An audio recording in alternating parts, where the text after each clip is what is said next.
on it. Where do you get the videos?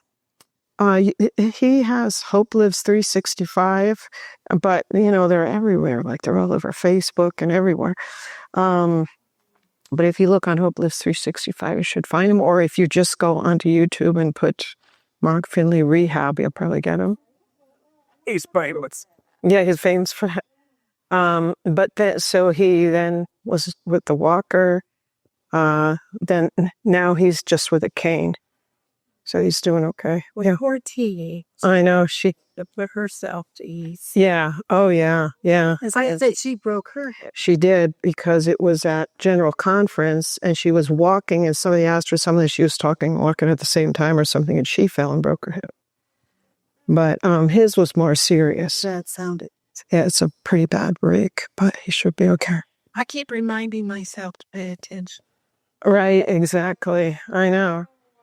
You have to pick your feet up higher and yeah. I watched you trip over the skirt up there. Yeah. Oh, see? I watched it just now. And I thought, oh, she's going down. Hey, got to keep it in the family. Yeah, right.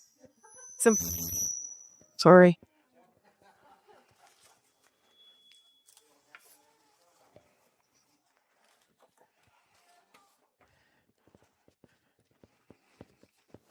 well, Sam, this might be it here. Oh, you got everything. This is my little tiny fan club from last time. Oh, it picks up. It's a week. Right. Well, good afternoon, everyone. Helps if the microphone is turned on. Not that we really need it today. I'm Rick Anderson, Superintendent of Education here in the Carolina Conference. And I've been in the office now for my 10th year, and have enjoyed over the years working with Sandra a little bit from a distance, but collectively in our conference have been supporting her Three Angels curriculum. In fact, our office has offered it at no cost to our different schools in the conference, and many have taken advantage of that. And recently, some others are being added on, and we're at least covering the costs of all of the teachers' materials. But we've been blessed here at our camp meeting to have Sandra here now a couple times. Uh-huh. And it's just been a blessing over the years to get to know her and to see her work. She probably doesn't need any introduction today, other than Sandra's name is synonymous with curriculum, with leadership, with education. We could have a list a mile long, because her hands have been in education for a long time. And from our conference offices and from our teachers, just been an inspiration for what we can present to our children in the classroom. Her passion, of course, is just evangelistic work with our young people. And, of course, I think you all know she's related to Mark Finley and probably feels sometimes like she lives in his shadow, but she really doesn't. She stands alone with what she does and has made a name for herself in Adventist education. So that's, again, why it's kind of a privilege to have her here today. Mark and Teeny Finley were actually, he pastored, the first church he ever pastored was my home church. Back in when I was, fourth or fifth grade. In fact, Teeny was my fifth grade teacher. Oh, I didn't know her. And Mark and my dad was the head elder at the church in Little Rockville, Connecticut. And he has always told anyone that will listen to him that he trained Mark Finley for his profession. So thanks to my dad, we have Mark Finley today. And thanks to Mark Finley, we have Sandra. So we're blessed to have her here today. I want to welcome her husband, Eric, as well, for taking their time this week to spend in the Carolina Conference. Every time I sit and listen to her message or her presentations, I learn just valuable stuff for our classroom. So, Sandra, thank you for being here. Just want to ask that we invite the Lord's presence to be with us as we begin today. And I think you're in for a good treat this week. Father in heaven, what a blessing it is to be here in Junaluska, to have an opportunity this week to grow in our personal relationship with Jesus, to spend time with him in prayer, contemplation. This afternoon, we have an opportunity to hear words of inspiration for our classrooms, not just formal classrooms at school, but I know that there will be some information we can use to improve our homes with our love for our children and the way that we bring them up in the ways of Jesus. Whether it's children, grandchildren, friends, and those in our churches that we can assist. Father, we're here to learn some things this week that can be beneficial for that. We thank you for Sandra and Eric being here this week. Ask your blessing on them. And we just thank you for this opportunity. In Jesus' name we pray. Amen. Wherever. So, Sandra, just let me know if there's anything I can do to help along here. And I'm not too quick on my feet, but I can help get things passed around. Good. Kind of just keep all this madding crowd under control here. Okay. All right. Did all of you get the handouts that we have? We have a note-taking sheet there with some information on it, and then I have a couple of things with some information on Three Angels for Kids, so feel free to take that. Just a little shameless advertisement for Three Angels for Kids in case you don't know about it. We have materials from pre-K all the way through grade 12 now. It can be used in the classroom, and it can be used in the homeschool. So we have a few updates, and I have something hot off the press that even Mr. Anderson here hasn't seen, but we now have a pre-K curriculum, and we have this little pre-K book. So how would you teach the Three Angels messages to a 4-year-old? So we teach them about messages, and we teach them about angels. That's it. So that when they come to K, they know what a message is, and they know what an angel is. And I just got this from the printer. I don't have the other one yet, but in case you wanted to see it, a message can come in a lunchbox. A message can come in an envelope. A message can come in a bottle.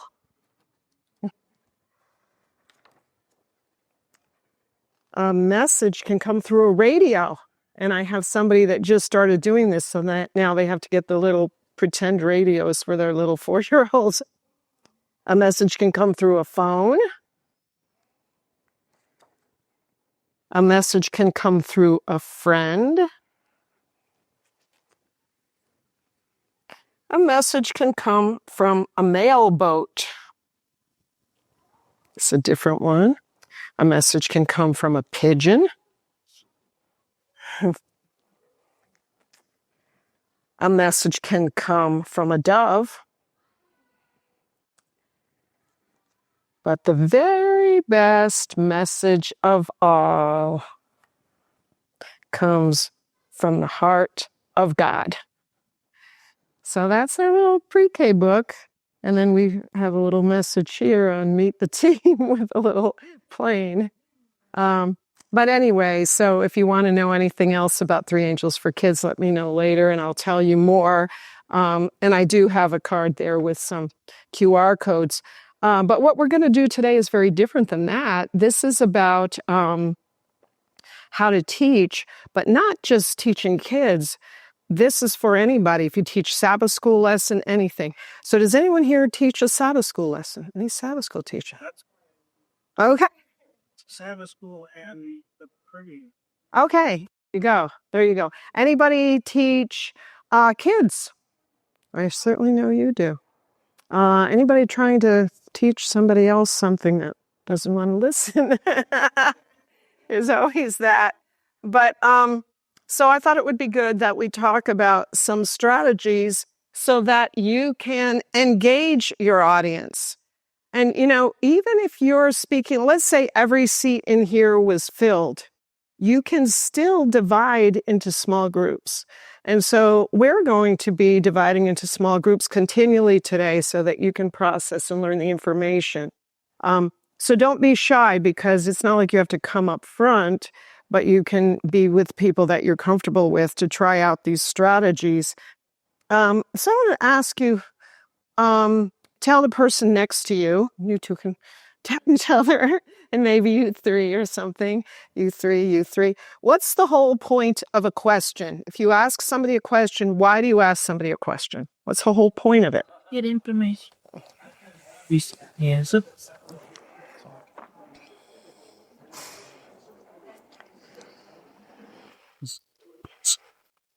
we have to do it. So, she's turned it to see it, and we teach and answer they were asked question. They hear what you ask for back. Right, system for the bigger. Find deeper here and there.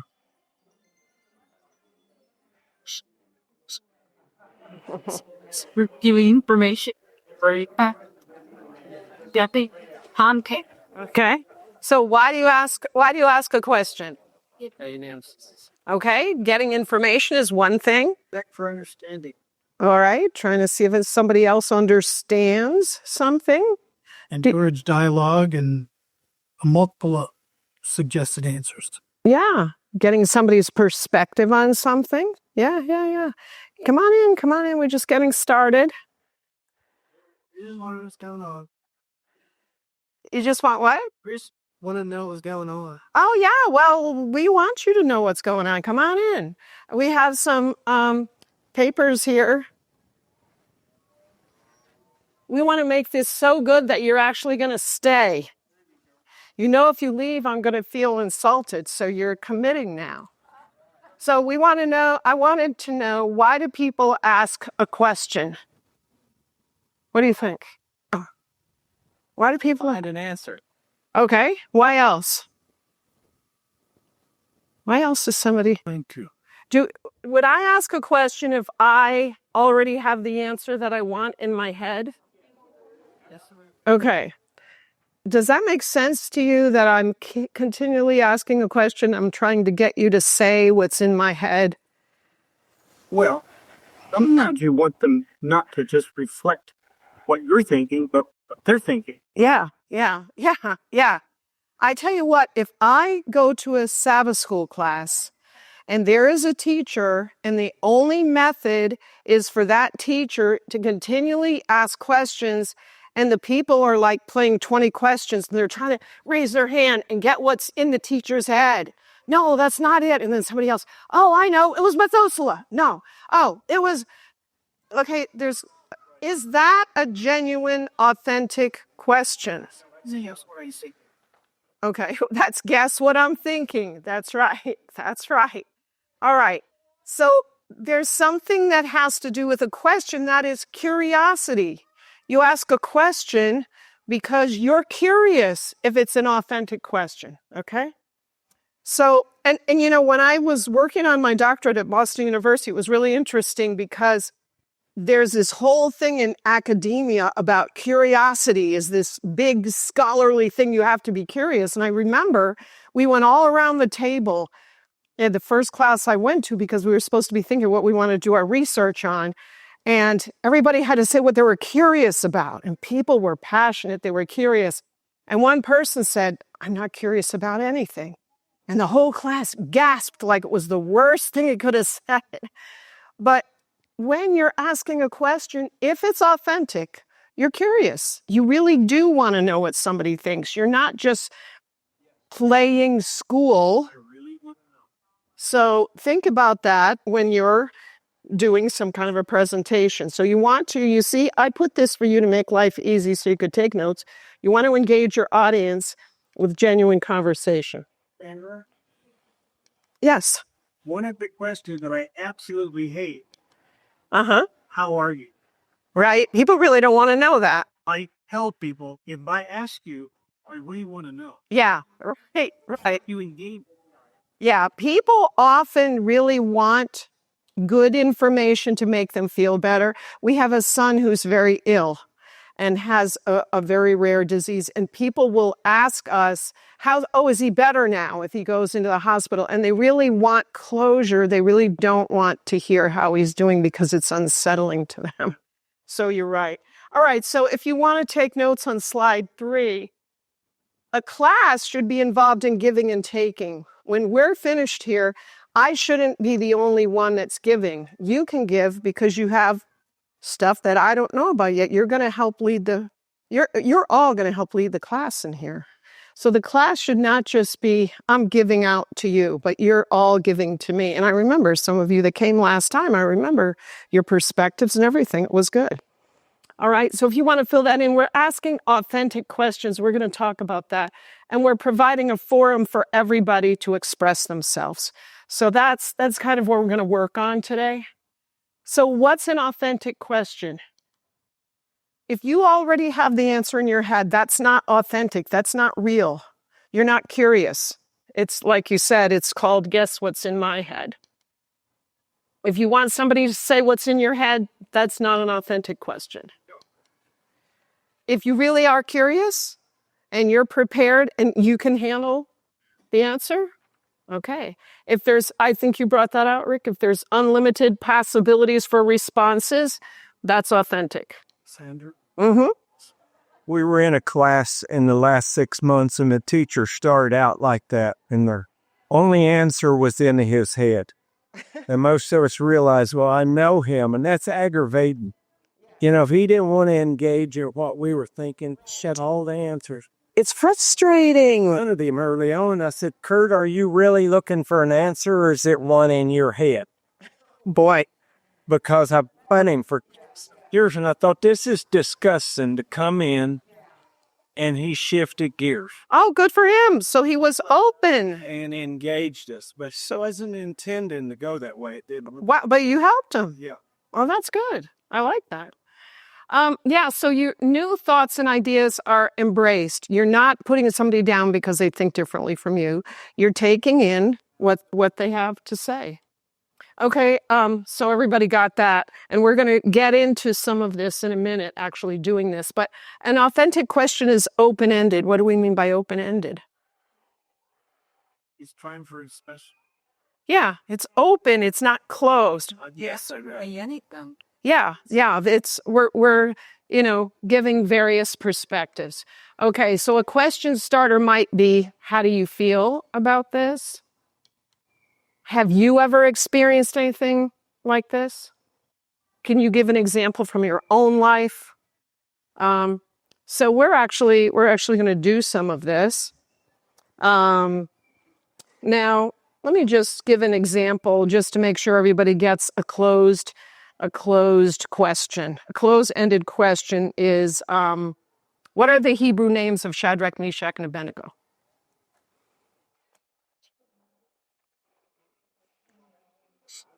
Yeah. Also, yes and no answers. Anyone know the answer? No, I said, but what are the... Yeah, so see, she answered it. So now she's the star of the class. Okay, so that would be an example of a closed-ended question. There's just one right. So let's say somebody raised their hand and said something, then that was wrong. Then the leader is either going to say, well, you're close, or wrong. And then the person I'm never going to answer a question again. So it becomes this artificial kind of a thing. All right, so let's demonstrate in your small groups. So I will let you off easy by saying you can form groups of 3 yourself. I won't make you go to someone you don't know yet. But try to form a group of about 3 people, and I'm going to lead you through where you will ask one another some. I'm going to ask you some authentic questions and just give you a few minutes to do it, and then later you'll ask the authentic questions, all right? Groups of 3-ish. Look around, because if you have look behind you. If there's a person that's only one person behind you, draw them in, or, yeah. Okay. All right. Okay, so I'm going to lead you through. This is what I do for Sabbath school, and I don't try for Sabbath school to get through the quarterly. Sometimes I don't even get through half, and I don't go in the order of the days. I go with the concept, and I teach a contemporary class. That's what we're calling it now, because it was supposed to be young adult, and then it turned into the renegade class, because anybody that was wanting to not just sit there and take in the regular classes coming into mine. So I changed the name of it. But let's say you have Joseph being thrown into the pit. I'm going to lead you through some open-ended questions the way that I do this. All right, so I would start. Now, Jacob dwelt in the land where his father was a stranger in the land of Canaan. That's interesting. And you'll notice you can just take the littlest tiny bit of information and really plumb the depths of it. And when I looked at that, I thought that's really interesting. Where his father was a stranger. What are the implications of that? What family connections did they have there? Have you ever lived in a place where there were no relatives or anything like that? So I want you to talk about, have you ever lived in a place where your father was a stranger, where you just came in and you had no other family members? And if you didn't, what do you think this might have been like for, wait, should I have put now Jacob dwelt in the land? I want to make sure I have this correct. I think it's correct. Yeah. Okay. Yeah. Now Jacob dwelt in the land where his father was a stranger in the land of Canaan. Just talk about that a little bit, what that experience would be like to live in a place where you don't know anybody.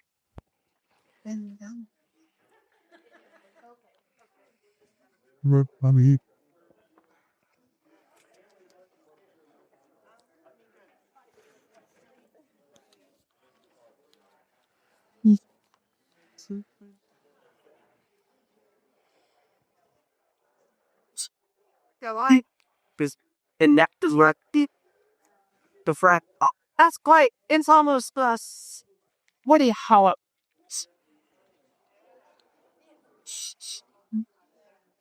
Go.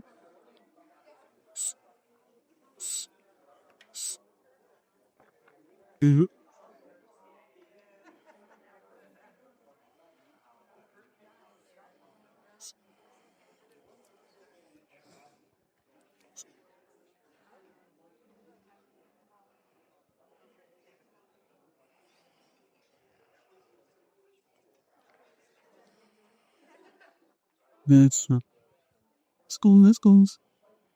So,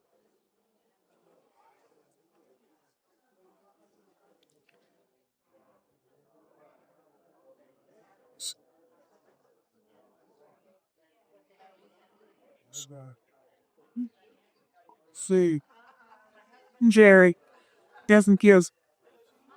I did. Was.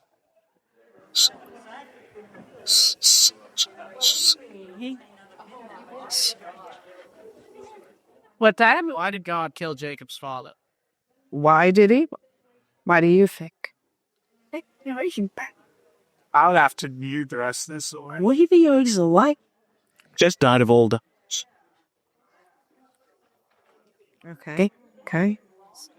Yeah. Yeah. But those kinds of questions are good because you're trying to probe it. You're trying to get deeper. You're trying to get to that.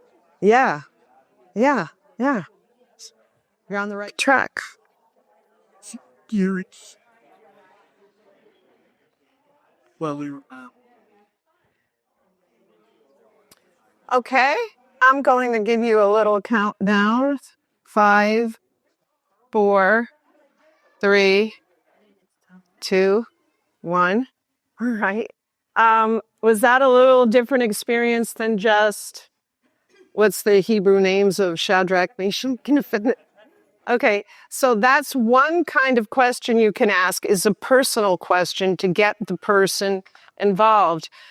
Now, as you go on in this text, it says Joseph, being 17 years old, was feeding the flock with his brothers. What kind of questions might you ask somebody that would be an open-ended question to go with this? It's just a very small thing here. Assuming that they don't know who Joseph is, Okay. you could ask them what it's like to be a 17-year-old. Where is he in the family? They had just helped, and what would that feel like as being the youngest of multiple other brothers? Yeah. Yeah. Some of whom have different mothers. Yeah. So you could say, what is it like to be 17 years old? Do you remember what you felt like when you were 17 years old? You know, my husband and I had become separated from our grandchildren. And for 11 years, we really didn't get to see them. They were 4 and 6 the last time that we saw them. And 2 years ago, the oldest was 15, and she contacted us and said she wanted to see us. We saw them 2 years ago. And on the way here, we realized we were going through where they lived, and we made contact through Facebook, and we saw these two young women, now 15 and 17, that we really basically haven't seen since they were 4 and 6. So on our way here, we spent 2 full days with them. And now I know a little bit about how a 17-year-old thinks. And so I found this very interesting. But when you're going through a passage, if you're teaching a class or something, look at what stands out to you. You know, somebody's 17 years old. You could ask this: where were you when you were 17 years old? What were you doing when you were 17 years old? One time I had some people at my house, and we were going through some kind of an icebreaker or something, and I don't know what possessed me, and it was all older people. My husband is a retired pastor, and this one congregation, there were a lot of older people. And sometimes you might assume that older people, you know, you don't know their lives. You don't know their lives. You don't, you know, you just see them frozen in time. I don't know what possessed me to say it, but I looked at everybody and I said, what were you doing in 1976? I just came up with a year. The sharing that happened around that table was unbelievable. I was shocked. So, I mean, and people started sharing from the heart. You know, someone they went through a very painful circumstance or whatever. So where were you when you were 17 years old? Were you as capable as Joseph? Could you be out there working? I asked my granddaughter, now that we've reconnected, what are you doing over the summer? Nothing. You don't have to work? No. Now, my dad owned a machine shop. When I was 17 years old, I had to be running automatic turret lathes and automatic screw machines and all of that, and because he believed we needed to work over the summer, so we had to work in the machine shop. Get a little oily. But he did that because he knew that every summer after college, we had to come back and work in that machine shop. You better believe we stayed in college because we knew that if we didn't, we'd be working in a machine shop for the rest of our lives. So what were you doing when you were 17 years old? Here's somebody that's out feeding the flock. So that's another question, that personalization part. And the lad was with the sons of Bilhah and the sons of Zilpah, his father's wives. All right, now here's a question. What questions would you be able to engage a class in with this? Something about more than one wife. More than one mother. Okay, all right, okay. Yeah. This was. Yeah. Yeah. How did these wives get along, and how did that impact somebody else? You know, have you ever been in an awkward situation? Yeah, and you had a good question before, was like, what happened to Jacob's father? You know, so that was an example of a question where you back up kind of historically, provide a context, which was good. Yeah. Can you imagine? I mean, has anyone had an experience where there is a divorce and there is a good relationship or a bad relationship with other exes and whatever? We were talking to somebody today whose parents are divorced, but she said they get along well. So when we have holidays, it's not a problem. Then I was talking to someone else that said it's a major problem. So yeah, you've got all these layers here. So those are good questions. And it's interesting now, he's being called a lad. Suddenly we're thinking of him as younger. So yeah, just again, thinking of questions that can get people talking. And Joseph brought a bad report of them to his father. So go ahead in your groups again. And instead of doing the personalized kind of question, here's just a curiosity question. Why do you think he brought a bad report? We always think of Joseph as this good person, and we hold him on a pedestal. He was sort of kind of tattling or something. Why do you think he did it? You can talk about that for a little while.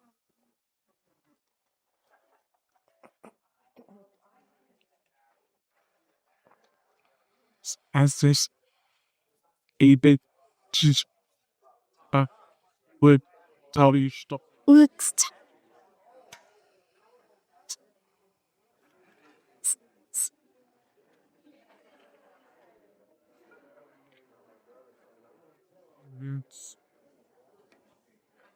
See.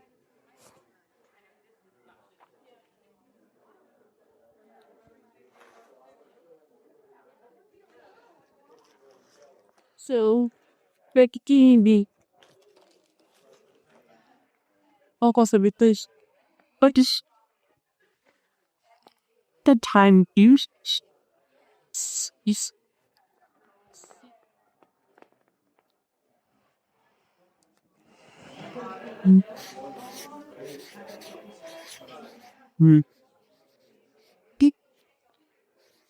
big see illicit. So, Sinjin, well, I know. 你有问题。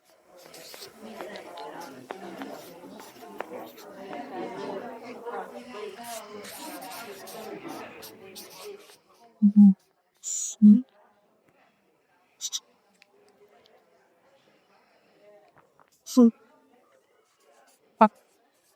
啊，对，fine.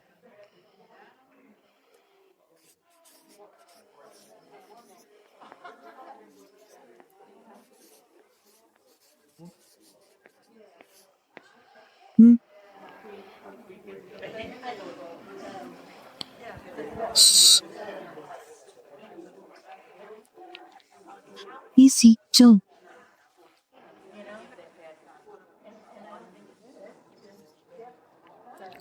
Okay. Yeah. No. I get hot in here, but I'm just gonna. Very good.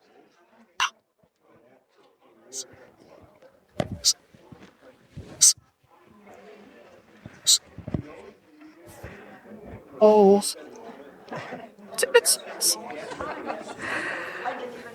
Okay, a few thoughts. I heard somebody say, I didn't even notice that. You see? I like that kind of a thing. So you're learning from people in your group. You're coming up with ideas. Why do you think you did bring that bad report? Different ideas on that? I think it was just a reflection of his good boy. I mean, he was a rule follower, and his brothers weren't doing the right thing, and he was here to get it straight. Yes. I understand rule followers. I live with a rule follower. But his father had sent him to get the report. Yeah. Okay. Go to your brothers and come back and tell me what's going on. Yeah. So he was doing what he was asked to do. He's a good boy. He was trying to color between the lines. Interesting. Yeah. I'm thinking from the side of being a step brother. Many. So most of them they were step brothers other than Benjamin. So I will tell on them. Okay. So there was some stress because of the relationship, maybe the stepbrothers. He would tell. Maybe he wouldn't have told on Benjamin, you're thinking. We don't know that, but maybe not. Yeah. Yeah. The rule follower says he would have. I tell my husband I don't even want him in town if I'm buying or selling a car, because it's very hard to do that when you have someone saying, make sure they saw the scratch on the back of the car here. Yeah, he's the rule follower. So we looked at different kinds of questions, personal application, how does this apply to you? What were you like when you were 17? Background information. Now, the young man, I tried to keep those young men, but it looks like I may have lost them. When I wasn't looking, they slipped out, but he actually had a question about background information and context. He said, well, what happened to his father? And now this is a why question, just kind of probing deeper, like, why do you think this happened? What other kinds of questions might you ask about a passage? Or you guys go minus book. Yeah. You might just ask some kind of, looking for some kind of factual, and that's kind of a little bit of the context Yeah, I wonder how far that could be interesting to have to figure it out. Like maybe this would be sort of like a map kind of a thing, as far as how if you're looking you could have somebody look on a map because you might not even think about that. Maybe it was a long hike. Yeah. So these are all different kinds of questions. So I'm going to give you a few minutes now. And what I want you to do, you probably all have your phones to look up Genesis 37 and just continue going through some texts and ask the other person or the other people in your group questions and see if you can come up with different kinds of questions so that you're developing this skill of looking at a passage and coming up with a question that could stimulate a conversation. So just keep going just for 5 minutes with Genesis, coming up with questions.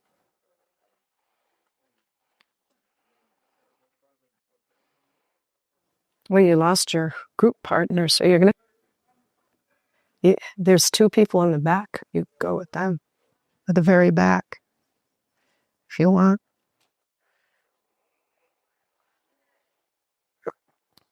Genesis 37, come up with questions.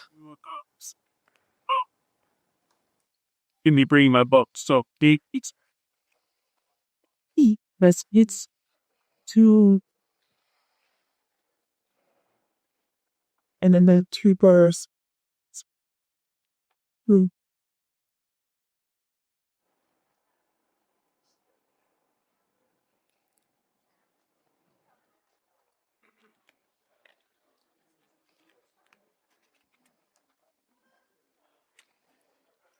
Oh, just listen.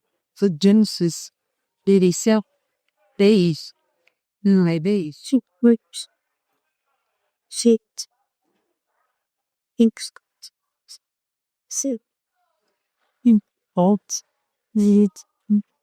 And I was just, well, that's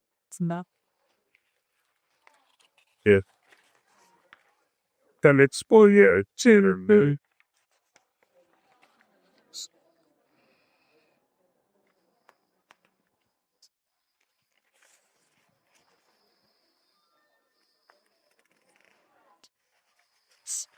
up to that point, prayers. Sons of the and the sons of Jerry, but these days to these of these sons He's David X. he was you see Chief. See, Rachel. Yeah, favorite by Rachel. So there you go. Public is tension. Was it dysfunctional? I wasn't overs.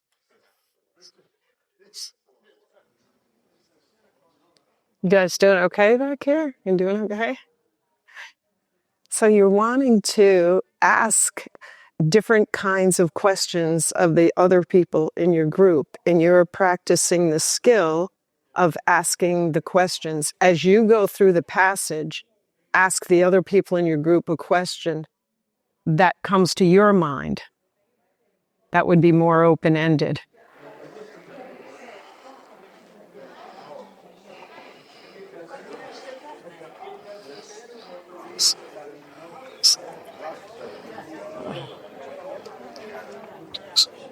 you need.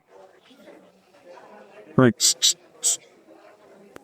So do you have any There's piece cash.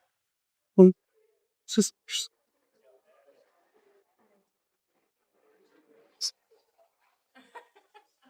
there would be a reason. I have one brother that I like could be first his net breast.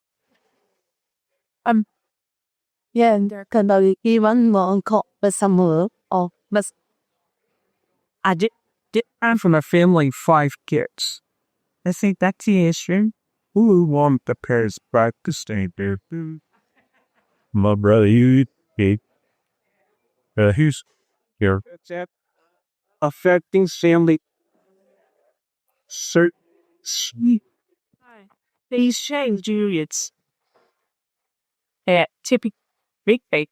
Well, It is so one, Coming up with some questions? So my I was asking, did Isaac relate that report to his wife? Okay. All right. So did he tell the wife what happened? All right. So then what type of a question would that be? Probably probing deeper, trying to get, what role did the wife have in all of this? That's an interesting question. And that you can think of your own family dynamic. Do you ever cover for your kids and not tell them what what the kid is telling you? Sometimes we do that to try to, we form dyads. That's called forming a dyad. Jealousy among the family because Joseph and Benjamin are the children of Rachel, whom Isaac loved. And thus, of course, they would not treat them well. That's why when Joseph went to his father, he reported them how he was treated by the other kids, Yeah. other children. Yeah. Keep going with the passage. Keep reading more and coming up with questions. Yeah, that was a good question. Did he tell his wife about that? Did he keep it among the men? Yeah. Yeah. Just keep reading it. six. But when the brothers saw that their fathers loved him, and all of his brothers did. Oh yeah, the fam. And you think of the category, you kept your brothers and sisters. So and my dad thought that see, I just wish they just bought. We had time we looked at your parents and said they loved them more than me. We know that. We knew who was the paid by the D12. Thanks. Probably because everybody's honey sissy. The just the oldest was I'll see siblings. Yes, years later. little two, and those are sense twos. You had a group of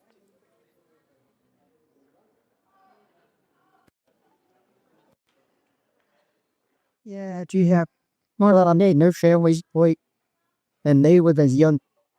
Well, the youngest was couple process in the prepared airplanes. did you really and they go there for fish? But, all right. Sure, Beerlippins. I wasn't the youngest, but there was two of us. I have a younger brother, but I was the one that was allergic to everything and knew us so.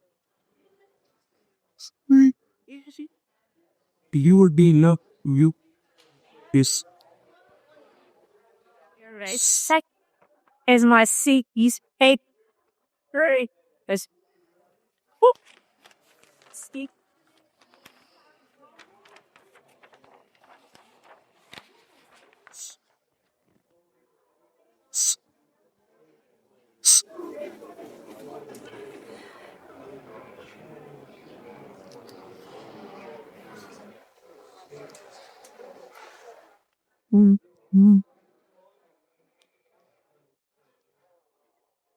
My sister do bakery kissed so the school, and so she bought it during package tickets. I was past 60 cent.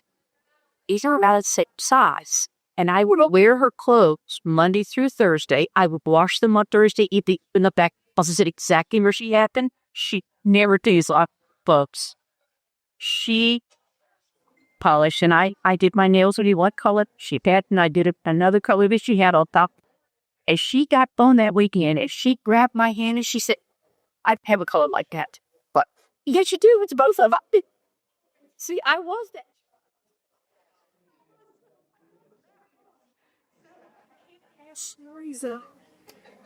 Okay.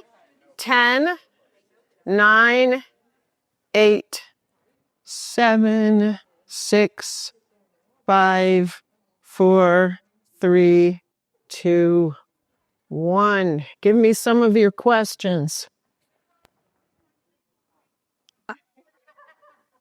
I think you were asking something. I heard you asking. We're asking, where were you in the hierarchy of your brothers? Oh, what's your birth order? Okay, that's a good one. What is your birth order? And that got a lot of conversation going. What is your birth order? Good one. Now, you notice, in a sense, we could say it's a closed-end question because there's only one answer to it, but it leads to a whole host of self-disclosures. It's different for every person.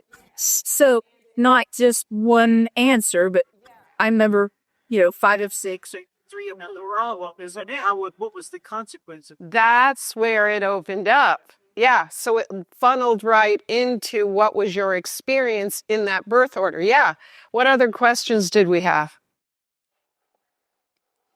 About the old cars, like, what was the significance of that? Was more expensive? Was it harder to get done? That's interesting. Was it symbolic of like, I know, only the rich people wore that? Yeah. For the Yeah, I like that. It is interesting because a lot of times you hear the same stories over and over again and you forget to start probing and asking those questions. So what was the significance of that coat? Were they different? And when you think about it, like with the temple, they had all those different hides of sea cows and all different colors and purples and linens. So maybe that did relate to wealth. If you could have all of those different colors, you even think of gems of different kinds and stuff. So yeah.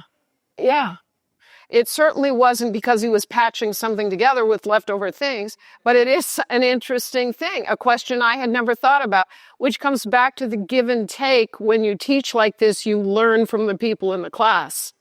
Yeah. what was the relationship between all the wives? Okay, that's another one. What was the relationship between the wives? Okay, I'm just going to, yeah. I think in the back you had an interesting question that had to do with relationships.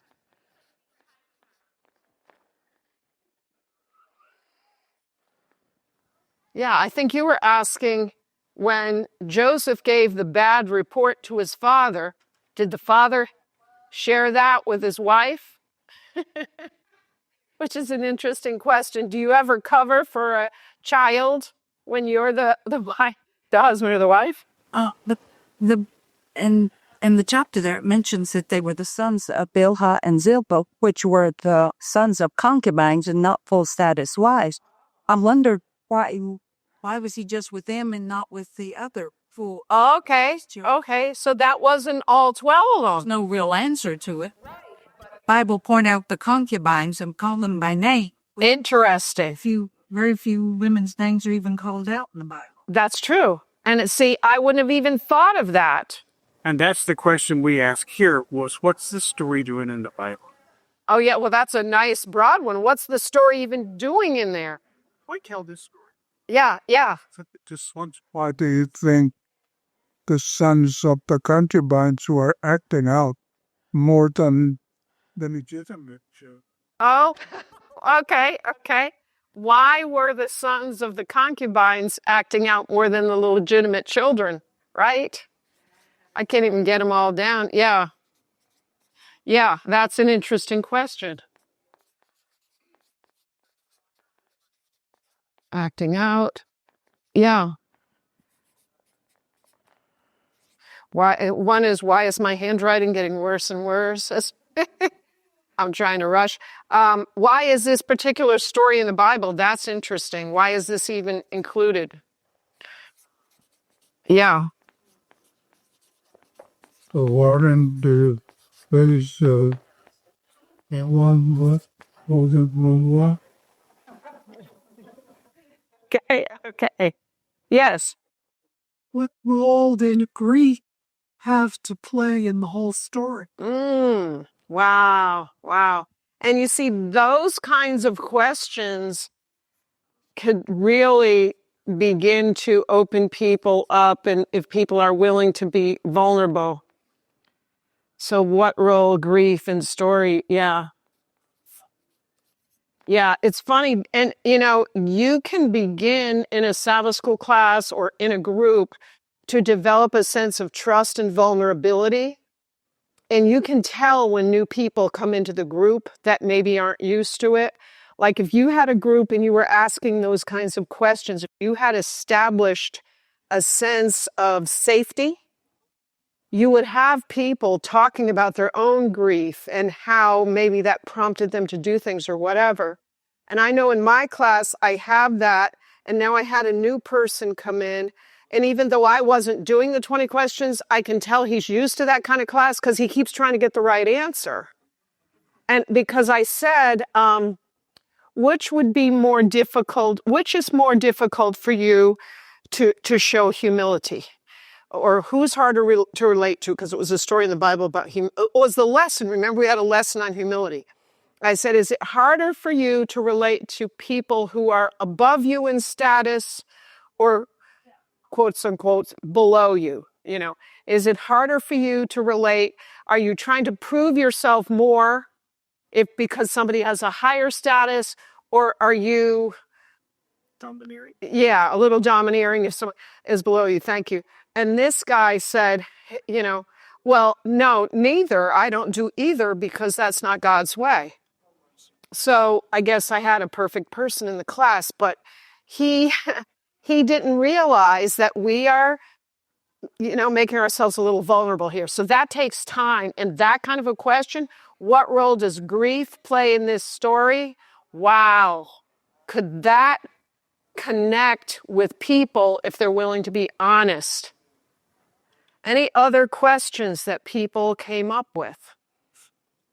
Yes. One that has to do with why did he tell the dream? Why did he relate the dream? Was he asked to by that angel then delivered the dream? Or was it part of his, Yeah. Yeah. Why did he even tell him the dream?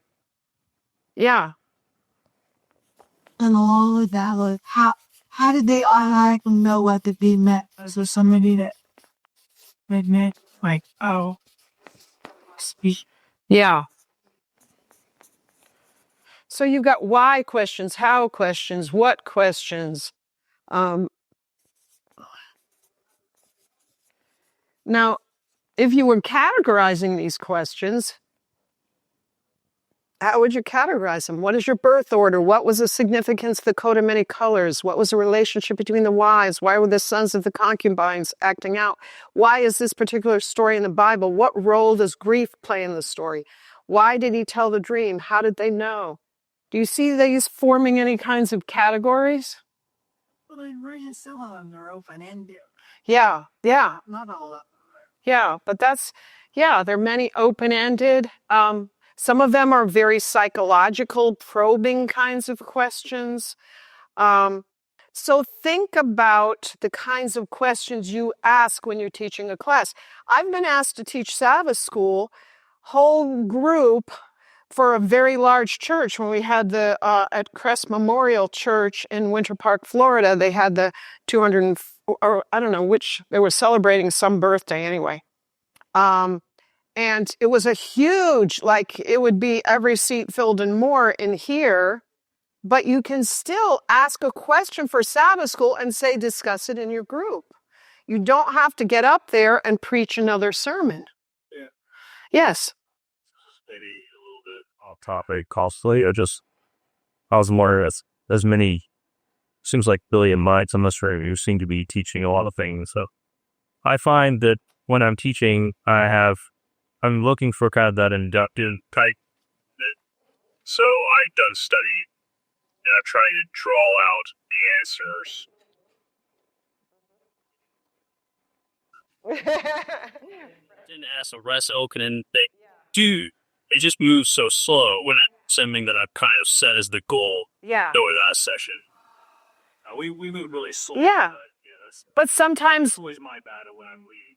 you're right, though. Yeah. And so you can combine it. you can do a personal application question to get everyone interested. Like, what is it like to be 17 years old? Okay, now you move into your content because you've got them.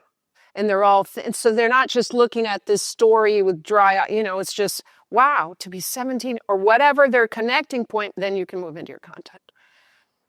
My question is this. I have the fear that when I do that, I'm going to lose control of the class. Right. And we're going to be talking about pious things, but not about what the lesson. Right. Does that matter? Yes, because we say you should study the Bible. Right. And then we just have a chit-chat. Right. Which ties into it and study. Correct. So that ties exactly into what he said. So you want to, you don't just want a class where someone's doing 20 questions, but you can do a connecting activity that people connect to and then bring, and you always have to keep that focus. And that's the art of being a teacher, getting it back on if they go too far afield, getting it back on. Yes. So is it safe to say that you do these open-ended questions at the beginning of your class and then you move it? Yes. But sometimes I get, do your churches have that bell thing where you have 10 minutes? Ding! Sometimes the ding goes off and we're still on the connecting activity because now my class, you do have to corral it back because the point is not just to talk about what you felt like when you were 17, Yeah. So you do have to corral it. Good points. Did you have something? No, I just have a quick question. Maybe you could tell me that I could ask later. That's fine. So, as Sabbath school superintendent, I'm having great success in the lower division, or what we would consider elementary, middle school, and high school. Then you have those elders, but they just preach. It is so horrid. They just preach. Adult women going into the youth Sabbath school because they'd rather be there, or adult men in their 30s and 40s. So, and I'm like 20, I'm getting there. I'm 20 years younger than most of these people that are doing these 3 different Sabbath school classes. And then they have me do, I have to have every time we'd say, Sabbath school council was supposed to discuss all this stuff.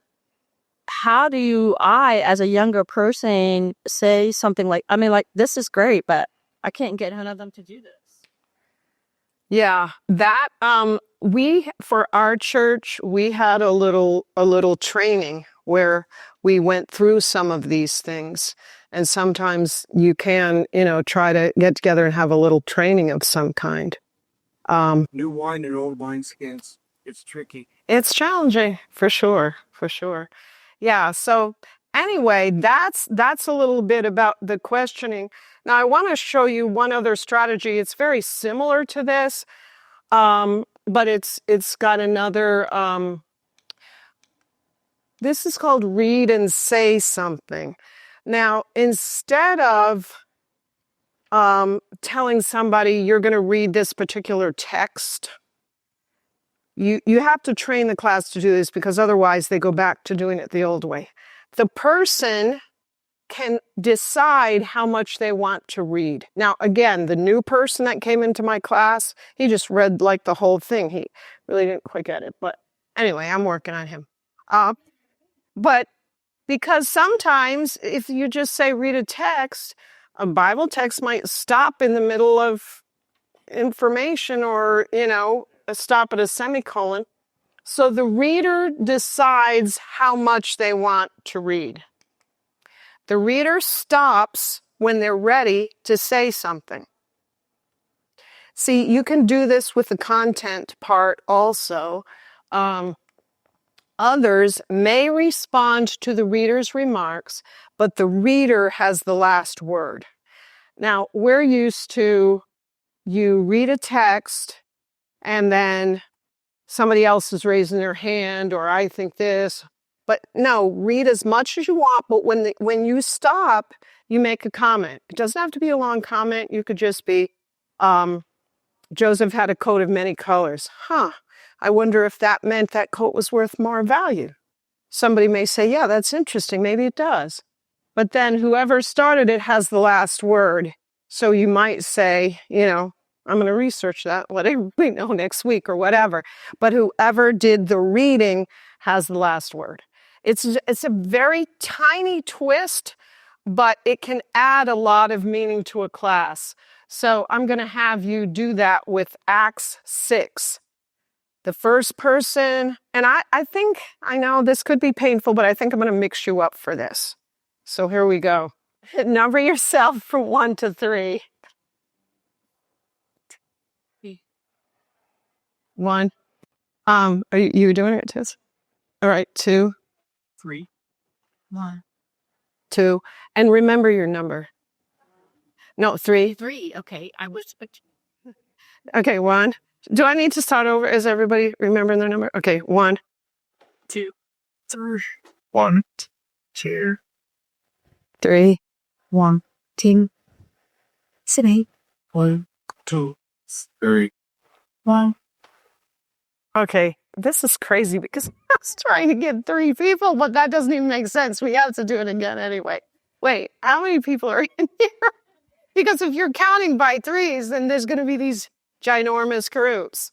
All right, wait a minute. We have to do this and then we have to do the, okay, 1, 2, 3, 4, 5, 6, 7, 8, 9, 10, 11, 12, 13, 14, 15, 16, 17, 18. Okay, so there's 24 people, so we want 8 groups of 3. Right? No, you were numbered 1 through 3. I know I numbered wrong, so I'm getting a new method. I just realized like that because now we're going to have 3 groups of 8 instead of 8 groups of 3. So now we have to count to 8. And then we'll count to 8 3 times. Okay. 1, 2, 3, 4, 5, 6, 7.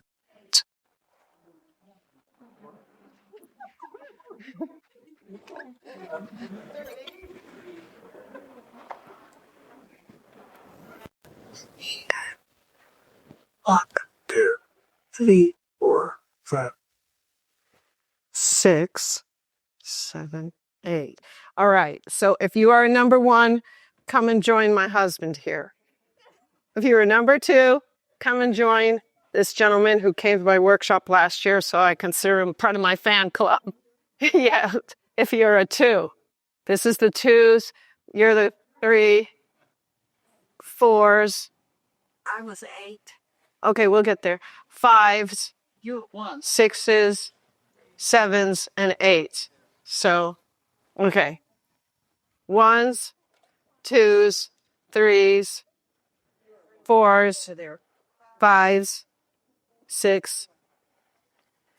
You're 8. And I don't know what happened to the 7s. Okay. And then start with Acts 6. And you're going to do a read and say something. Remember purely. We're still missing a 7. Okay. Okay. Y'all understand what you're doing? I don't. Read and say something. Acts 6, you're doing read and say something. So I'm counting on you to be the group leader. You were paying good attention. So back it was an 8. Where so was Oh, okay.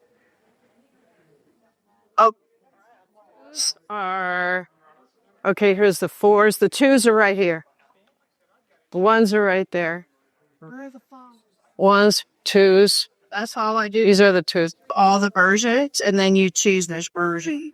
If I think. Well, I just don't. So you're ending up with 2 people. Wait, what? You can go with these 2 because they're the 5s. What are you, the 4s? I don't know what happened, but okay, you guys can get together if you want. What are you? The 2s? Okay, so you 4. You're fine. Russell Robert Casper. Russell Robert Casper. Oh, there you go. Sitters. Yeah, so you can do it. Roberts. Okay. Yeah, I would say you 2 just go with these 2. I don't know what happened to the 4s and 5s. do you know the good sound? You only got lead us it. Okay. So you all understand what you're doing, right? Somebody else, please. I'll put this. So what the verse is? All bands said beer.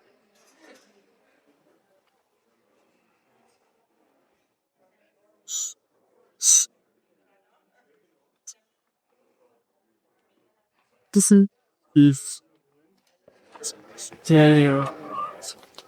How much are the readers? Look at this. Look at this. So the reader decides how much to read. The reader stops when they're ready to say something. Then they say something. Others can respond. The reader has the last word, then go to the next one. So you read how much you want to read until you're ready to make a comment about it. When you big,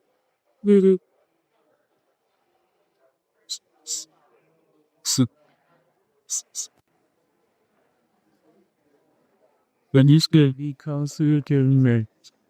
But you've always had stays are meeting Kindy also. When the number is all, you know, how's their widow and so really necessary. Circa 12 called a multitude of the disciples after them and said, it is not poison that you should leak the word of God and say, tables. Start getting those who just say the so. It didn't just is the. Yeah, this is about issues that said Sabis. The station is that it they let skin loss, but you just so legit scare of thinking on the others.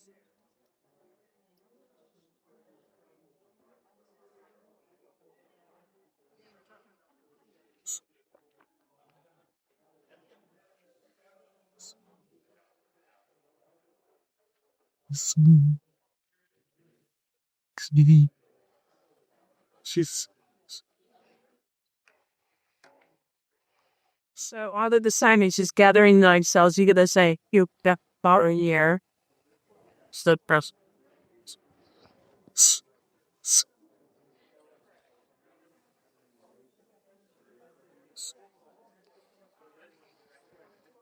so. Whoops. That too.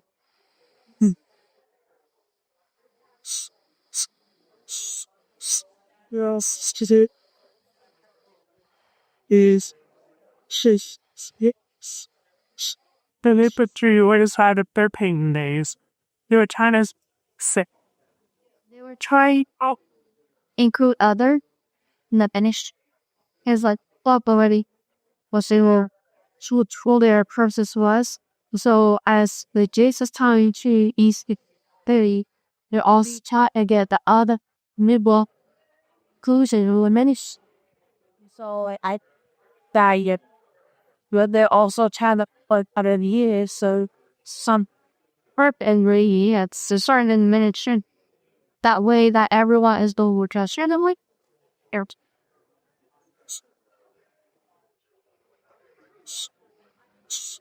They made a decision of project.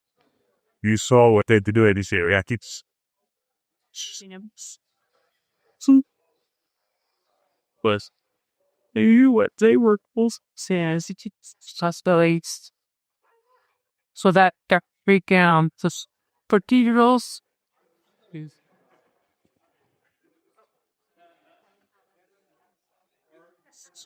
so oh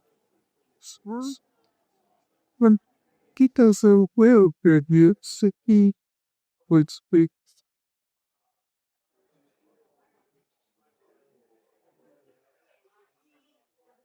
in so this melodic means these days is then these days was a cheese. And we still the trick is to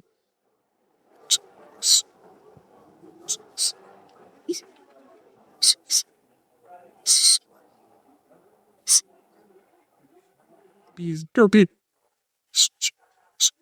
case Tuesday says they presented the present the kiddies. So the word is got nerds. Just in these years. it's big space.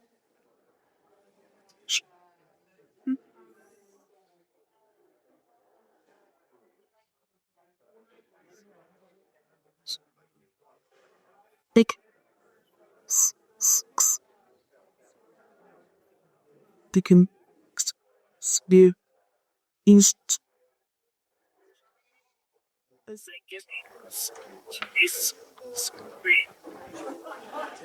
Okay, think about in your groups, has everyone had a chance to do their reading part?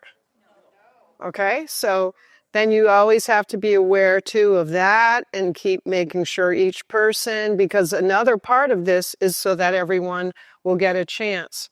So be aware of that, because now we're like, yeah, we only have 6 minutes left. So it's, but keep moving. But that's good that you're having deep discussions, but make sure each person gets a chance.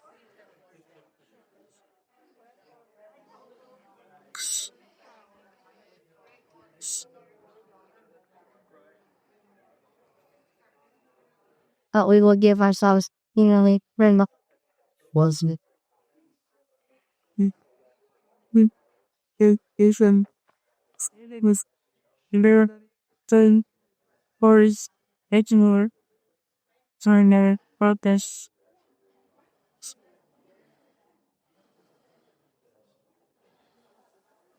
the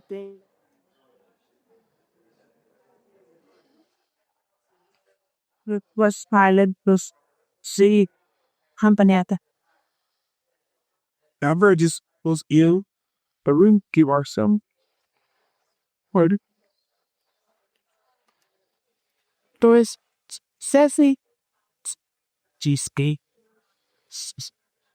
And I think the done.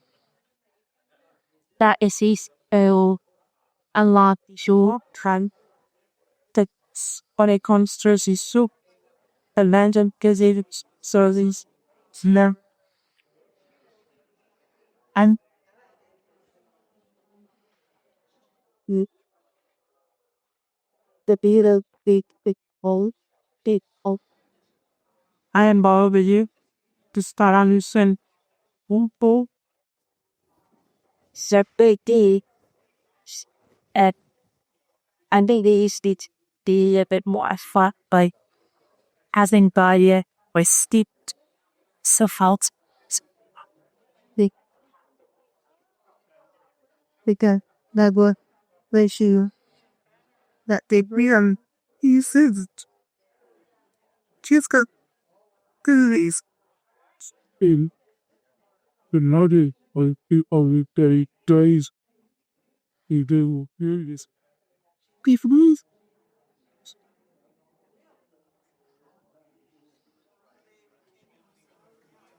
Don't forget this part. After you read, the reader has the last word before you go to the next part. So you might say, did you have any other thoughts to your reader? Before you give them the courtesy, whoever was the one reading, then you go to the next reader. There. Do this another round. See. See. Just finished one. Oh, you guys always got a chance to read? Oh, good. It will be a long day. Now you see why when I teach Sabbath school, I don't get real far, but the people take something out of it. Because you probe into those texts and The learning back in the hands of the learner, they knew it. yeah. And when you really probe that deep into a passage, you never forget that passage. Like somebody said about the women, that went to the tomb and saw that Jesus was no longer there. It said, very early in the morning, they went to the tomb and they said over the whole Sabbath, they must have just been going, they were like just waiting because they just wanted, because they're doers, they wanted to get out there. And I'll never forget that, just picturing those women like, when is the sun going to go down? We got stuff to do. And very early the next morning, as soon as boom, they were out the door. Like you remember, yeah. But I mean, my class now, they study at home. I ask them, did you read the lesson? And they did. So we can pick and sometimes I just start out by saying what stood out to you. And then that gets us started. You have to be brave though, because some people think if you don't get through every single page, you didn't do your job. But yeah, so.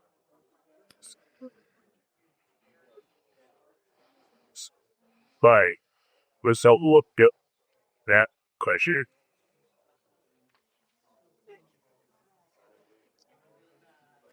All right, looks like we're going to have to wrap it up. But I think you brought up some good things, you know. How do you go deep, but yet get the information that needs to be gotten out? I think that was a good question that he asked. I got to ask him, are you a teacher? I teach Sabbath school too. Yeah, okay. Yeah, it was an insightful question, you know.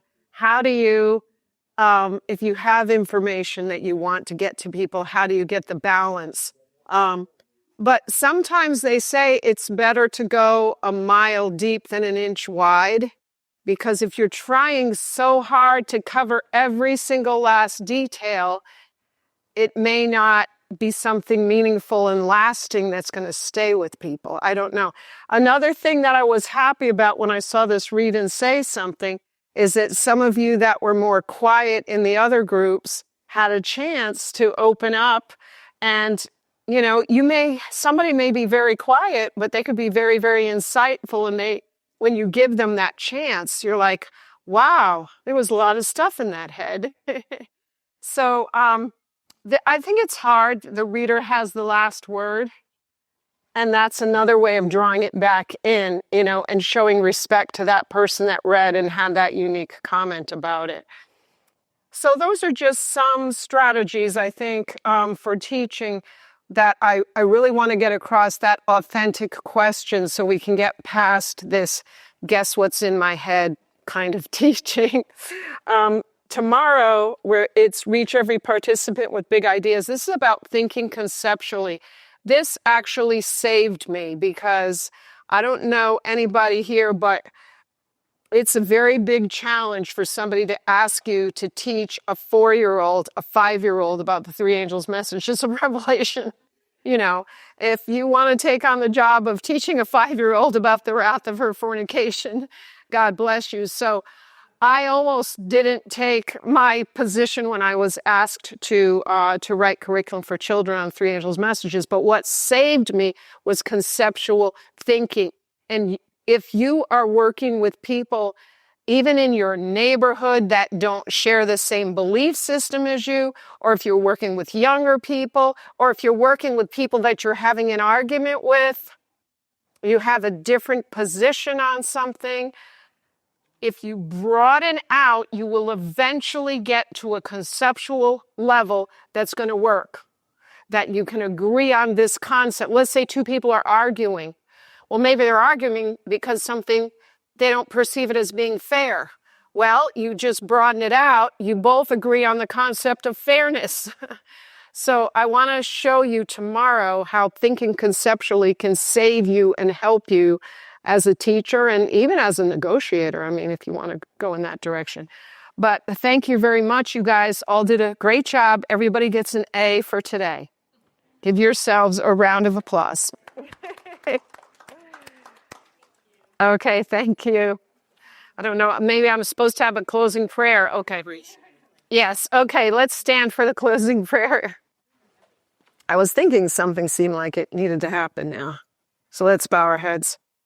Father in heaven, thank you so much for each person that came today. I pray you'll be with all of us. Help us as we work with children, friends, neighbors, church members, to be able to engage in ways that bring your gospel in new and relevant and fresh ways to them. In Jesus' name, amen. Thank you, Sandra. Thank you. So you all enjoyed this. Invite a friend to come tomorrow. Yes, indeed. I was going to say that. The pre-K curriculum. Oh, yes. Yes. It's just came out. It's so new. It's not even on our own website yet. But you can get it from Adventist. Advent Source Server has it out. I'll serve the friend server. Oh.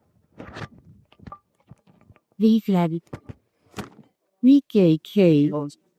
She seemed a little higher. Was on the tree. It was crazy how God shoved her in the front door of a church on Sabbath. His school started on Monday.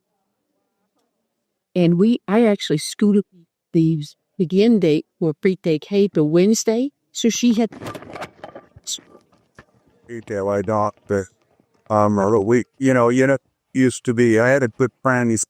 His father used to be the best. For sure, Pop Raro. His dad was the best. Cheers.